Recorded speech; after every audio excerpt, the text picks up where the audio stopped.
I'm so excited to have you all here, and we have an amazing attendance. So great to have you here. My name is Judith Frankel. I'm Director of Product Management and DEI Strategy for Library Solutions at Ex Libris. I'm thrilled to see all of you here for this crucial conversation. I want to take a moment to express my immense gratitude to Dr. Safiya Noble, who is joining us today to share with us her knowledge and insights on the state of diversity, equity, and inclusion in the current technological landscape. So much has changed since we last met Safiya, and we're excited and grateful to have you with us again. Thank you. I also want to thank my friend Alan Jones, representing our community, who has kindly joined us, and he's serving as the voice of our libraries. The DEI journey continues. Clarivate and Ex Libris remain committed to invest, research, develop, and make sure that the services and products that we are creating are for our community and have a positive impact to our users, society, and in general, to our global community of users and the world. I do want to say that we might have a time for a question or two at the end of this session, so feel free to write them in the chat. However, since we may not be able to address all of your questions during this time, stay tuned. You'll have Alan's and my email at the end of the session, and we'll be happy to assist you if further is needed. Before we start this conversation, I would like to formally introduce Safiya and Alan. Dr. Safiya Noble is the David O. Sears Presidential Endowed Chair of Social Sciences and Professor of Gender Studies, African American Studies, and Information Studies at the University of California, Los Angeles, UCLA. She's the Director of the Center on Race and Digital Justice and co-director of the Mindaru Initiative on Tech and Power at the UCLA Center for Critical Internet Inquiry. She currently serves as the interim director of the UCLA Data X Initiative, leading work in critical data studies for the campus. Professor Noble is the author of the best-selling book on racist and sexist algorithm harm in commercial search engines, Algorithms of Oppression, How Search Engines Reinforce Racism. And if you haven't read it, please go and read it. It has been widely reviewed in scholarly and popular publication. In 2021, she was recognized as the MacArthur Foundation Fellow for groundbreaking work on algorithmic discrimination. Alan Jones is the Director of Digital Library and Technical Services at the New School in New York City. Alan is the current chair of the steering committee of the Ex Libris Users of North America Users Organization.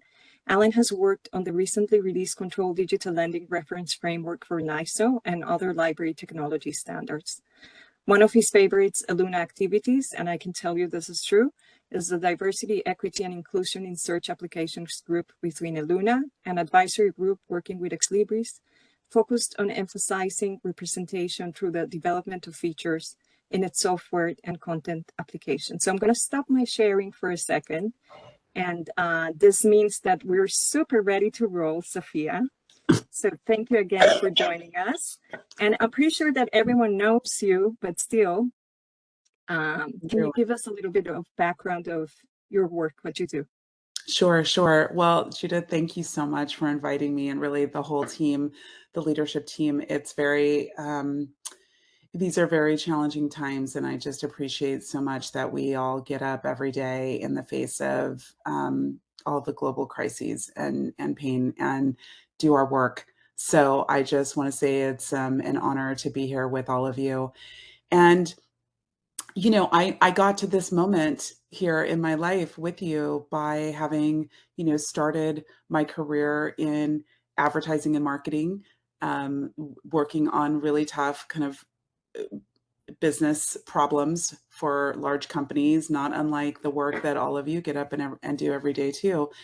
And, I think that it's hard to do for us to get up every day and figure out how to put all of our little puzzle pieces together in service of something that can be transformative, that can be just, that can be the right thing, while also balancing all of the pressures that we're under to make money and deliver returns to shareholders and all the things that people who work in companies do. And that's not actually that far unlike the work that I do in academia too. You know, we're under the similar kinds of pressures, just a little bit of a different blush on that.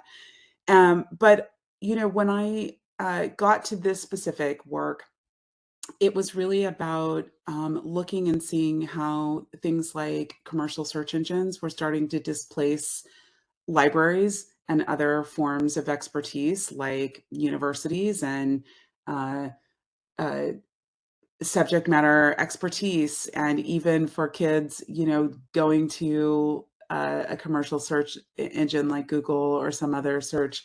I've been on the internet a long time, so now I'm like Lycos, Alta Vista, Yahoo. I mean, I could really take us back, but you know, going into these kinds of places on the internet to look for answers, to look for knowledge, to look for information. And I was so curious about this tension between what those types of advertising platforms, which is purely what they are. I mean, they're designed to be ad tech, what those offer compared to what, let's say, a library database offers, or a librarian, quite frankly, the people and the experts.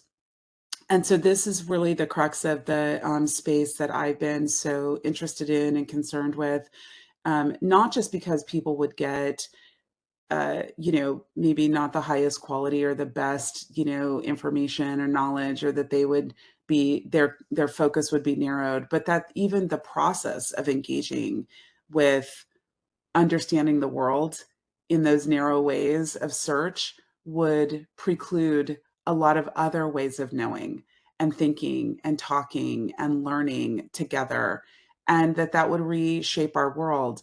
And when I was writing about that, you know, um, gosh, I feel like it's been like 14 or 15 years that I've kind of been in this conversation. It was very like, it was very hard to break through that there would be consequences to moving into these narrow ways of understanding the world. It was very, you know, there were lots of different issues. First, to say that computer code or the you know, platforms that were coded uh, would narrow our worldviews in some ways. That was hard to say, because at the time, you know, nobody believed that an algorithm could discriminate. Nobody thought that AI held any values. I mean, people just saw that people like us, the computer scientists, information scientists, you know, people saw that as being math. And you know, would argue with me and say, well, Safiya, you know, this is just math, and math can't be racist, it can't discriminate, rather than looking at applied math. You know, these applied projects in the world would have meaning and import. So, you know, more than a decade later now, everybody understands that in fact all these kinds of technologies hold values. But you know, when you're trying to argue that at a moment when everyone's like, wow, Google, it's the new public library, um, that was like a hard, like I often say, that was like pushing a boulder up a mountain to get that to be kind of legible. But of course, now here we are, we're in this moment of generative AI and other types of, you know, social media. We see all the ways in which these have are fraught with lots and lots of problems. So I'm excited for us to have this conversation today, because there's so many more of us who understand what these technologies are doing, how they work, what their limitations are. But we also are living in a world where other forces, political forces and social forces, uh, are being lifted. So we have, in the United States, we're living through this moment of profound rollbacks of civil rights. We're seeing women's rights rolled back. We're seeing deep organizing to roll back the rights of LGBTQIA communities and peoples. And so if you think about like what our technologies are doing in the context of people who would otherwise want to see diversity, equity, and inclusion go by the wayside, then this is a really important moment for all of us and for all of our work. So I'm looking forward to this conversation. Thank you. So Yeah, it was really, I read your book a couple of years ago. That's how we met, actually, started with the book. And it was, for me, it was eye-opening. It was the first time I thought, wow, there's something here. So I understand what you're saying about, it's considering technology something like math or something like that. And there's been a shift, because really you started this, and maybe a few others. And what I've seen today's, even there's more fear today when we hear about the AI technologies. People are already aware of what can happen, etc. So we're like in a different place because of the work you've done. But how really, now that we're in this different place, because we're in a different place, Yeah. I don't know if it's only AI, but for sure AI. How has this your work changed since you started, since you started that research? Because it probably has changed. It has changed. Although I will say the more things change, the more things stay the same too. You know, there is kind of, in some ways, I think I have moved my own work and my time and my energy into kind of two realms. One, I spend a lot of time now speaking and working with organizations, uh, rather than doing a lot of direct research. Part of that's because of my role at UCLA. Those, responsibilities have intensified. Part of it is because, honestly, I've had dozens of PhD students who have come through, and there are now, honestly, hundreds of people in the US, and even more. I would go into the thousands if we take into account the world, who are studying the harmful effects of technology in many different ways at a very granular level. And so, um, my time has moved much more to, okay, how do we implement, how do we act upon the research? Because one of the disconnects often in academia is that we do all this important work, and it never really makes it beyond a small community of people. So certainly people like Alan here, who have been so important, as practitioners and workers who really can take up research, and then with their the genius and the brilliance of understanding, at a granular, specific level, how these systems work and what can be done to affect change with them, is really, really important. So to me, this has like been a huge part of my focus, but also obviously speaking with regulators, working with policymakers. I mean, there's no question now that governments around the world are taking very seriously these conversations about AI and algorithmic decision making and predictive analytics and predictive technologies. You can't not, when those types of technologies are being used in everything from, let's say, search, which might feel a little more banal to most people, but those same kind of logics undergird things like uh, technologies that might predict whether you should get healthcare, whether you should get a vaccine, whether you should be admitted to a hospital, whether you'll go to prison for the rest of your life, whether you'll be able to get out on bail, whether your kids get into college or not. I mean, whether you get a job, whether you can get housing. Those fundamental logics that algorithms are discriminating now are pervade every aspect of our lives. And I think, in that way, my work has changed because I've been able to speak to other people's work, but also just account for so much more evidence of harm and try to storytell that back into people who can, both redesign products and make systems better, but also people who can put guardrails up in place that don't completely erode all of our civil and human rights, our privacy rights, our rights to speech, all of the kinds of things that, quite frankly, are massively under threat right now. Yeah. Yeah. And really, if we continue on the AI trend and the technologies, and we are developing a lot of AI functions in Clarivate and Ex Libris, and of course we're trying to tackle any kind of bias, or anything that might happen there, but it's difficult. do you think really are you afraid of AI? Do you think there's going to be a huge impact? What do you think about AI? You know, the new AI, the AI that everyone's talking about today.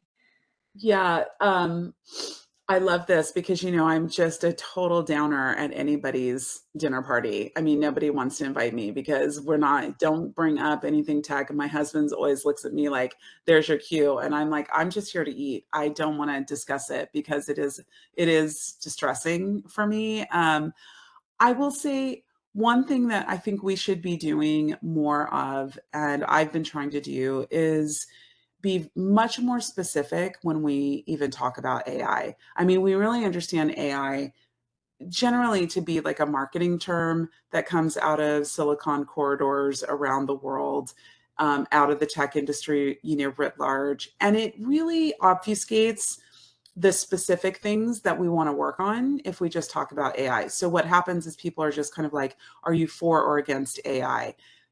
I have to say, I think about if there were limited use cases of AI, like I love the thought of, um, first of all, imagining that there might be ways to use computing to help us solve very difficult problems in the world: resource distribution, climate change, um, uh, you know, understanding vacancies in housing and matching that with people who need homes. I mean, like, there's lots of ways that we could use it, not just in these grotesque extractive ways. Like, how can we, um, you know, transfer wealth from the middle class or from taxpayers directly into like the 1%. I mean, like those are the kinds of ways that AI also gets used, right? Is like in really dangerous or in like military technologies. I mean, I'm a pacifist, so I'm against those kinds of things just as a human. I want to see us use all of the products that we make as humans, all of our creativity in service of humanity. I know that sounds Pollyanna, but that's just where I'm coming from in my commitments as a human. Um, I do think that there could be ways to um, think much more complex ways. Like if making money, or if like the kind of shareholder return, or the kind of venture capital returns were not driving 99% of what we experience, we probably would use these technologies or dream up these technologies in completely different ways. So it's hard to say, like, am I against it? I'm against the terms and conditions under which current projects are being made, where many people are considered disposable communities in service of, others. Um, those things keep me up at night. I also think that we have not done enough good work in connecting the dots between the amount of energy that it takes to run AI systems and like the real crises we're dealing with around climate change. And I think we should be talking more in a specific way, because we might, again, imagine these technologies different, or we would just say, we're not going to go for broke and like apply these kinds of systems, computing systems, to everything that we can think of. Um, to meet Jabru and Emily Bender, Margaret Mitchell, and their colleagues wrote a paper. This was the paper that got to meet Jabru, Dr. Jabru, fired from Google a couple of years ago. Their Stochastic Parrots paper, right, about generative AI. And one of the nuggets in there that a lot of people don't pick up was they talked about just training one AI model, large language model, just a generative AI, large language model, just training one model for 24 hours was the equivalent to the lifespan of 52 cars, 668,000 tons of Amazing. CO2. What are we doing? So, when we think of it in those terms, well, yeah, of course, we want to put the brakes on this, or we want to imagine something different. But I think a lot of those details get, again, obfuscated, pushed away, and this is why it's so important for researchers and practitioners and like people in companies to be talking and working together, because maybe we don't want to engage in those kinds of practices. No, I totally agree. I think it deserves the research and you know, and all of these barriers that need to be built in so that we can control it before it controls us totally, and we lose reality, because you lose reality, right?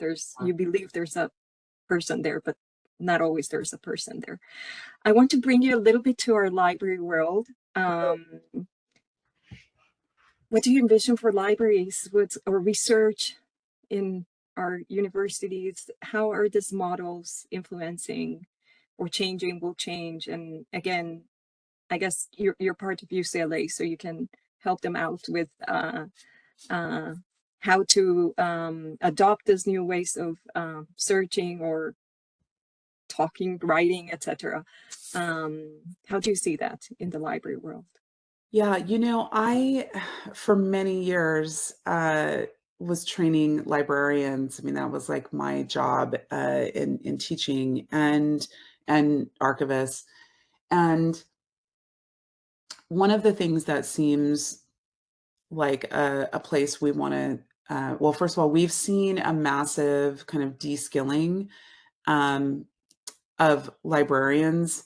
And a part of that is because I think it's, you know, considered like a feminine profession. It's a feminized profession. So the wages have gone down for people who do that kind of work.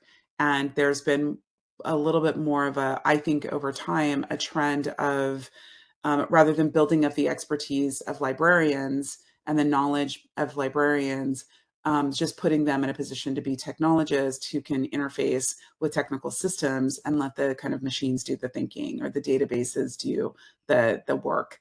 And I think that that's the exact opposite dynamic that we want. What we want are librarians who are deeply specialized, who have, you know, deep subject matter knowledge, who can work with and interface with the public and researchers, people who use libraries to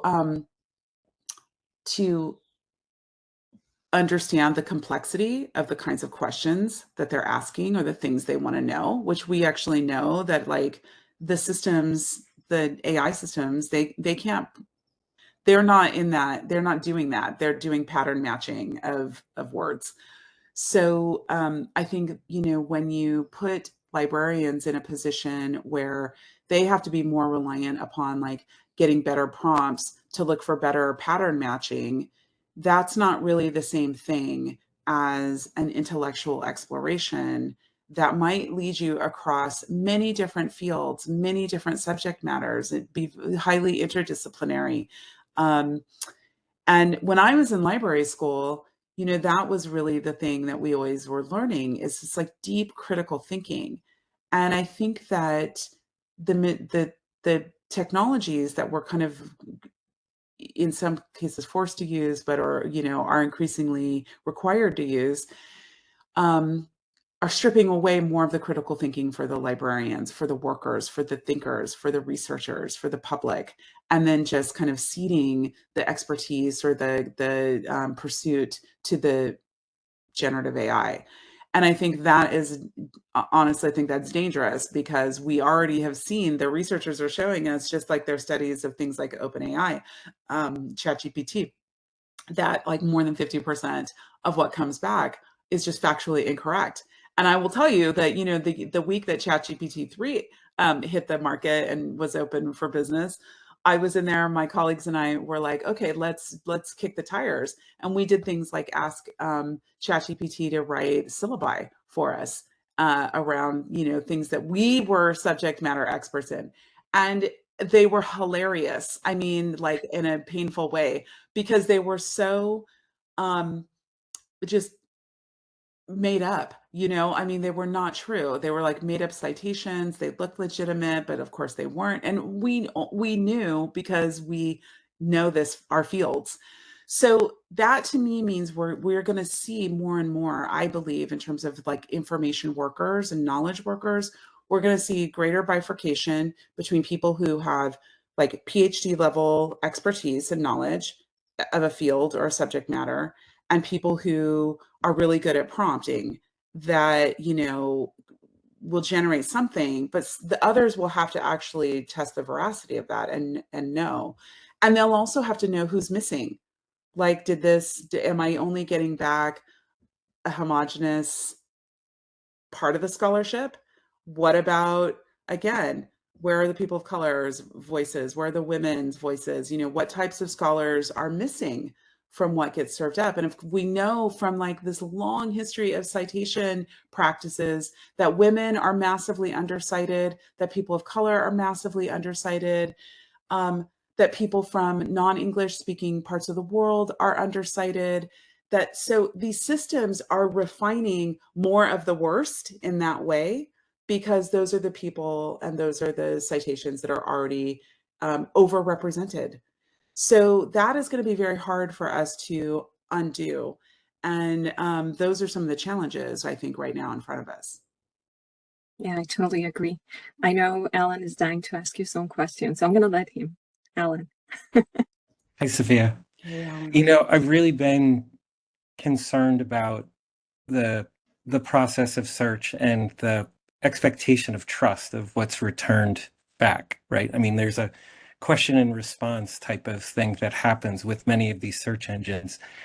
And one of the ways of thinking about information literacy is having a skill set to be able to evaluate a result that's returned back from one of these algorithms.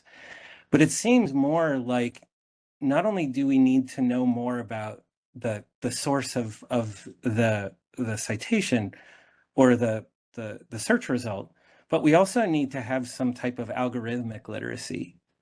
And I'm wondering kind of your thoughts. How does the library profession begin to think about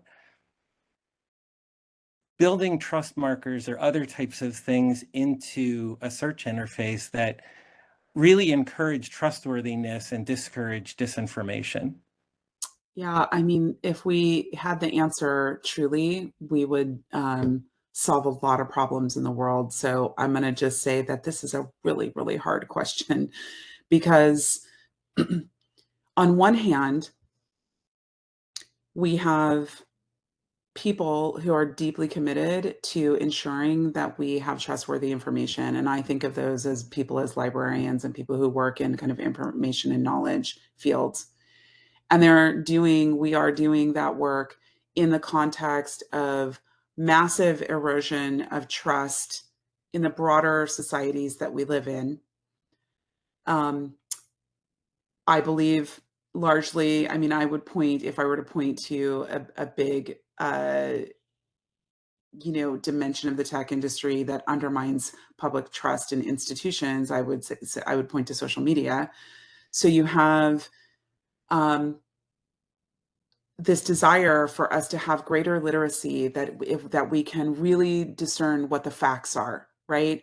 And librarians, we have been, to a fault, this has been a little bit of our Achilles heel, I think, over the last decade, is we're so earnest. We believe that if people get the right facts, they will be able to make the right decisions, right? But the visibility of librarians and library systems is shrinking, and the funding for those are shrinking at a time when there's a massive expansion of social media and other places that people go to get information. So I think we're going to have to think holistically and systematically. To me, I believe like we need a structural response. One of the things, of course, that I've talked about are things like public interest search engines, ways of demarcating the knowledge systems from advertising systems. That's really, really important because, one of the things that has been interesting is that while people have started to understand the way that social media has done things like affect political elections, affect our understandings of war, affect all of our understandings of each other, it's been mobilized in the most nefarious and like authoritarian, hateful ways. People often then go and kick the tires on what they learned there in something like a search engine, right? So they go from like Facebook and they're like, well, let me fact check this in Google. Well, that's not helpful, I mean, generally speaking. So we need to figure out how we are going to break through with the kinds of systems. And of course, I think that one of our challenges here in creating the media, the information, and the kind of information literacy that you're talking about, and even algorithmic literacy, which is like, that's like a chef's kiss on way on top of just getting the basic literacy down. We're going to have to figure out how to make the academic publishing and knowledge systems available to the public. So, at UCLA, if you don't have a UCLA library card, guess what? You don't have access to those databases. I mean, so we have not cracked the code on how we're going to have evidence and the kinds of knowledge and research and the things that we're talking about that are available in library databases more widely available beyond just to scholars and students. That has been a mission of mine, is to figure out how to get the librarians and the publishers to work on projects that would make what we have. I mean, because can you imagine if you're looking for things and you hit the gold mine of scholarly research, and it's good because we figured out how to make it much better than we have right now. And you put that up against like getting some nonsense on Google, well, who's going to prevail. People are going to be like, I'm interested and now I'm curious. And, there's a lot of economies around why that hasn't happened. But I do think we're going to have to figure that out. And that will actually be part of increasing the public's trust, because we hope that through those kinds of processes, we will strengthen the public's understanding of research and peer review and scientific methods, right? And all the things that that's actually, teams of researchers have spent decades working on a thing, on like problems. And that's really different than like some blogger or like a subreddit. Like that, it's just different. Like you could put those in different registers. So where are your kind of bright spots? Where do you see people doing things that are examples or that are demonstrating different types of sensitivity to different perspectives or representing underrepresented populations well? That's a good question. Well, I think there are a lot of activists and community organizers around the world who are always playing, and have been for, really since the advent of the web, have been always trying to break through, kind of subvert the monopoly control of a handful of companies. I think of like the Digital Public Library, even like as one of those kinds of projects of, doing something really, that makes information and knowledge more accessible to people. There are new generative AI kinds of search systems that are coming into existence in the US. We have, I think Latimer was like the last one that I was just kind of looking at, that is focused on kind of surfacing more knowledge and information that would be relevant to African Americans. In some way, this was like you might remember Blackbird years ago, which was a kind of an African American focused web browser that would help surface things in search, like, open web searching. Blackbird was so far ahead of its time, because at the time that it hit, we were really living in this era of like thinking of the web as a colorblind tool that had no bias. So people didn't understand Blackbird. They were like, the internet is not biased. Why would we need this? This is, but now that we know how much, terribleness is out there on the web, it's like the perfect moment, because people want to find things that are culturally relevant and specific to them. They want to not be bombarded with racist things that often float to the top in different kinds of tools like this. So I think more of those kinds of culturally relevant or topically, domain expertise relevant kinds of like search technologies coming into existence is, I believe that, you know, I said that at the end of Algorithms of Oppression, that I thought we needed more search, not less, not one. We needed many. Part of the reason I said that is because I had lived in Urbana, Illinois, Champaign-Urbana, when I was going to the U of I, and Wolfram Alpha, you know, which is like this, like kind of mathematical, if you're like a math person or as a computer science person, you know, Wolfram Alpha. And it was like a search tool that was really that was so specialized for people who are kind of in math. And I love that, you know, they use that every day regularly in their work. Most of the rest, the world would not know or need it. But if we do more of these kinds of things, bring more of these things in onto line, and I think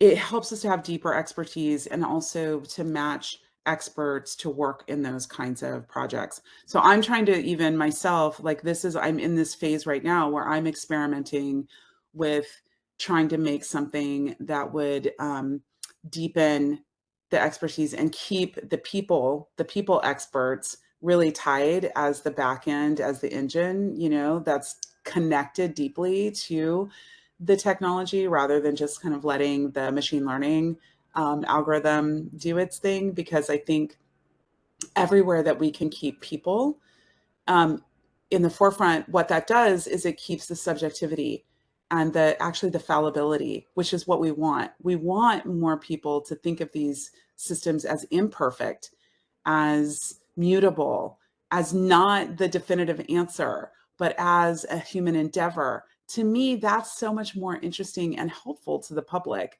rather than like there are authoritative, you know, there's one authoritative site. Let's put it that way. So it kind of gets me thinking about almost having like a collection development policy for LLMs, right? I mean, you know, in a way, you're kind of thinking about what's been represented, what's not been represented in the collection of materials that an LLM may actually be ingesting. And it kind of gets me thinking about how that could potentially be documented for librarians to use when they're actually using a conversational AI or search tool. Sure. Yeah, I mean, you know, that's a really interesting issue. The challenge right now, though, is that the LLMs, you know, they're just, I mean, like the copyright infringements are out of this world. So like the premise of the project right out of the gate is really terrible, because it's taken all of our work, mine included, to train its models. And of course, exactly to your point, there's no transparency about what's in the collection. You know, we don't know what has trained these generative AI models. We know generally, like we know the subreddits and the books and, you know, the evidence-based research, and all of the scholarly, you know, publications that are available that aren't behind a paywall, let's say. But that's yeah, I mean, can you imagine in the library that we're presenting you here with information that is also from 4chan? I mean, that is just so ludicrous. Yeah, it would be pretty crazy. I love what you're saying. Yes, we need more transparency about what is in the training data, for sure. But what do you do about material that's stuck in print, right? That you have that stuff that's not in the that's not in the public domain, but also doesn't have an ebook license.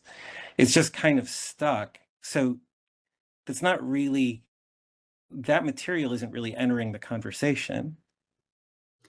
Well, you know, in some ways that's true. Although I think that the Google Book Digitization Project was the project, at least until that was, you know, shut down. That was the way they were scanning all the books, you know, to train what would eventually be its LLM. And, you know, who's to say whether those kinds of projects, scanning projects, won't come back into existence for print? You know, I mean, I can't even imagine that the big players are going to leave that on the table. You know, I think that they may, in fact, enter into licensing deals with publishers to get that content. So it's hard to say. I wouldn't say that that's like indefinite, because we've seen them use print already. And I think they're just on a hiatus, quite frankly, until they figure out the workaround.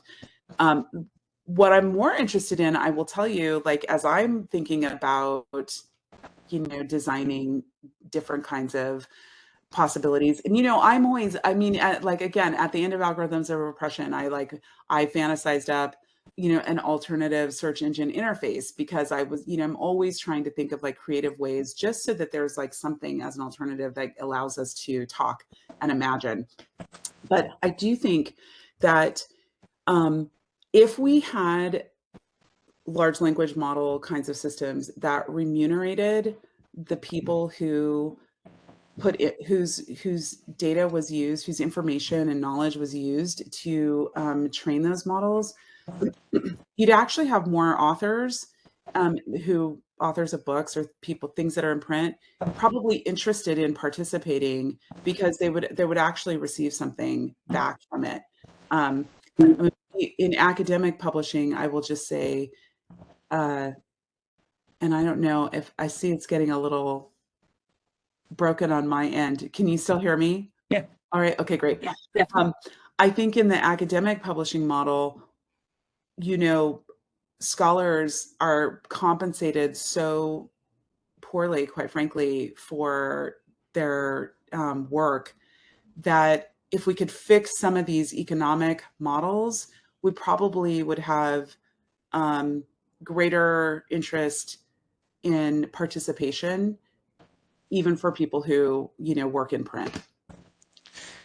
So I'm wondering, kind of, where do you see open education materials that are now getting more popular as well? Certainly there's a push for more open access in terms of making that material available. Do you see where in this kind of area of bright spots do you see the kind of open education material, the open access? Is there a potential for exploitation around some of that material when it comes to the harvesting by LLM? Yeah, Pros, sure. cons, where do you see this fitting in? Well, let me just say that I really believe that education should be open and free and accessible. I should have worn my like, I have a t-shirt that's about like making college free, so like I really believe that education, fundamentally, knowledge, should not be like a pay to play kind of experience in the world. So of course, I love the idea that, as is the current case, I'm a state employee, I'm a public servant, and I do education, in the name of the state, let's say, working at UCLA. And it's extremely expensive to go to UCLA. So I really believe that the open education movement and the kind of the idea of lowering the barriers and access to education is super important, because what has happened, in fact, by making college more expensive, is that we've created a backlash against college, and a kind of anti-intellectualism, because people who can't afford to go to college, which quite frankly is like the grandchildren of people who could go to college for almost nothing, but their grandkids cannot go. I think that again is part of a project of that is anti-democratic. You need highly educated people to have thriving, flourishing democracies around the world. So this is very important. Yes, of course, it should not be legal that you can just go in and hoover up all of the information in the world, and then profit from that in like these grotesque ways. So there are people who believe that, there should even be guardrails on the amount of like the balance of corporate profit, versus its reinvestment back into societies. And these again are like, I guess I grew up, I'm Gen X. I grew up at a time as a kid where it was really different than kind of like the logics now that you can extract and take at all costs to society. And, you know, I've really admired, quite frankly, looking at companies and like CEOs in other parts of the world outside of the US who are like, yeah, we pay taxes back into the system because our consumers are able to then buy our products. Like, you know, that doesn't seem like a foreign concept at all in Germany or like other places like it is here. So, Right. so we have like again, I believe these things are like, these are bright spots because the current models are just not sustainable. I mean, they really aren't. If you don't have people who can afford a computer, afford housing, afford food, you know, talking about them using your technologies is like, you know, like it's a foreign concept. And we have, you know, to me, we're living in a moment where we have kind of like more computing power than ever, more, you know, technology and iterations than ever. And we have increasing global inequality. Every year, you know, we're worse off than the year before.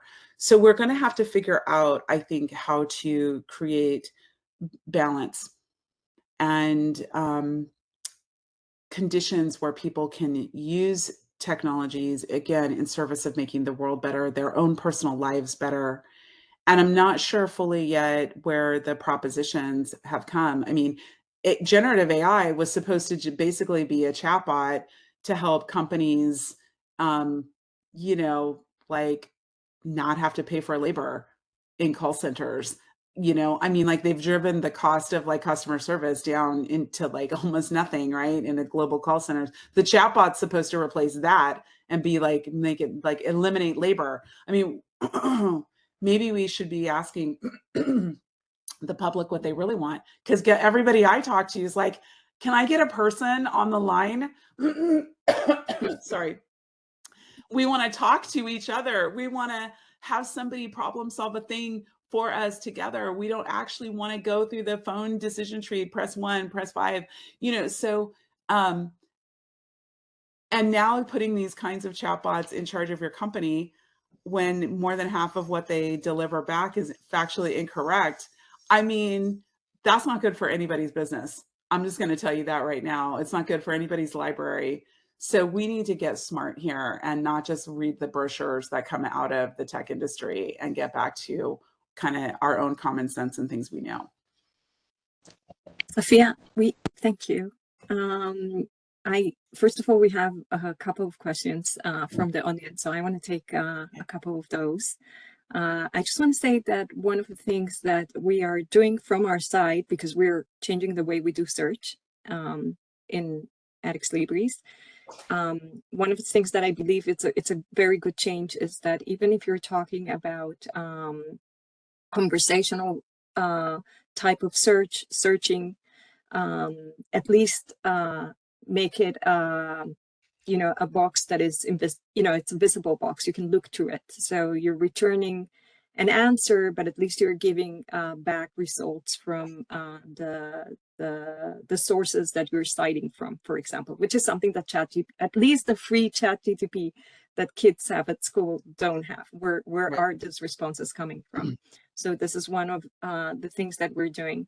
So I'm going to pick up some of the great questions here really quick, because I also want to give Alan the chance to tell us a little bit about his work. So one thing that I'm seeing here is that this is a great conversation, which is great.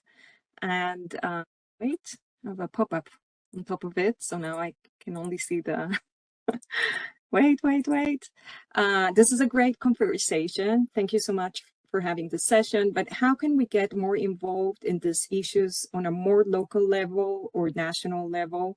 Also, what would you suggest we consider focusing on if we are new to these ideas? And I suppose, I don't know who's asking this question, but I suppose we're talking about the library field, the library work, the local library, again, the national level, I understand, but how, you know, a more practical approach to this for our practitioners. Well, I'll just say super quickly, and Alan, I know you have thoughts on this. I mean, I think that librarians need to always stay in deep, staying in education, in the kind of lifelong learning, and hiring a really diverse set of librarians with a diverse set of expertise. People, I mean, we know that the field of librarianship, at least in the United States, is like predominantly white women, and it's just a narrow skill set in terms of lived experiences even. So we want to have people from all walks of life in our libraries be able to engage with patrons, but we all, and they will also be able to have like that expertise that I said about writing the syllabus in ChatGPT. Will be able to say like, well, I'm not sure about this. So, again, being more knowledgeable in some ways so that you can recognize the failures, where the failures are. I mean, that's really valuable to us. I mean, that's with or without ChatGPT or those kinds of technologies in the library. We want to have that because I think that, and those are things we can action at a local level. There's a high degree of dissatisfaction among librarians of color who find that they get hired in the lowest ranked jobs. And after about 5 or 6 years, they end up leaving the field because of the climate in the library. So those are very real things that are part of the antidotes, right? Of the kinds of things we need to know in order to work on the tech part. So I would say, strongly that creating cultures of inclusion and diversifying our workforces are part of what we need. And last question, I'm taking another question. As well as the de-skilling, you mentioned this at the beginning, as well as the de-skilling of library staff, students seems to have undergone massive de-skilling themselves. It is so hard to persuade undergrads to use library tools rather than just Google. I know this from my work and also my own kids who drive me mad. How how do we begin to instill these skills again, or indeed can we do it? Yes. Okay. Listen, my own son who's 12 is like, Mom, what if you're wrong about Google? And I'm like, babe, I'm not. But the kids, of course, even my own, they default to these technologies because their schools default and push them toward them. One of the things that I will just say anecdotally that I saw this year was one of the teachers had an amazing assignment in their debate class about the pros and cons of AI. And what it allowed for them to do was like go investigate, like, could there be cons, first of all, and to have to really think critically. And I think those are the kinds of things we want to have students do. With my own undergraduates, I'll say, okay, use Google. And then I want you to spend a day at the library, and we go to the library for class. And I have them do the same kinds of queries in library databases. And of course, they get completely different kinds of things. And then we talk about the difference and we teach them. And that is really a partnership with our librarians as well that we do as faculty. And so I think every moment there is to make them interrogate, or again, have like a counter set of information and knowledge resources, even the different, like what happens if you look for these kinds of keywords on African American studies or Chicano Latino studies or Indigenous American studies journals, right? Like completely different. So you have to create every opportunity for the rub against the norm for them, and they get it very quickly. And they're like, I didn't, because most of the time they don't even realize there's more of something else available somewhere else. So that's a very positive note. And Alan, I want to ask you a question. Oh, What do you do?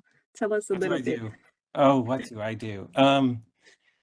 So part of the work that I do is with the Ex Libris Users of North America. We're a organization of over 1,400 different institutions who are using Ex Libris and Clarivate products.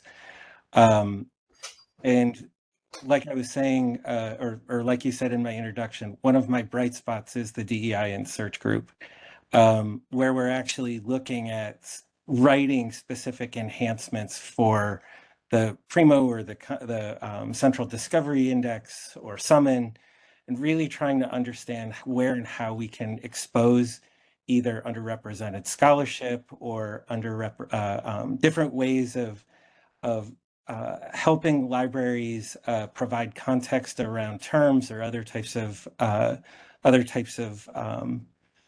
issues around the search tools. But one of the things that was asked was, what could you be doing?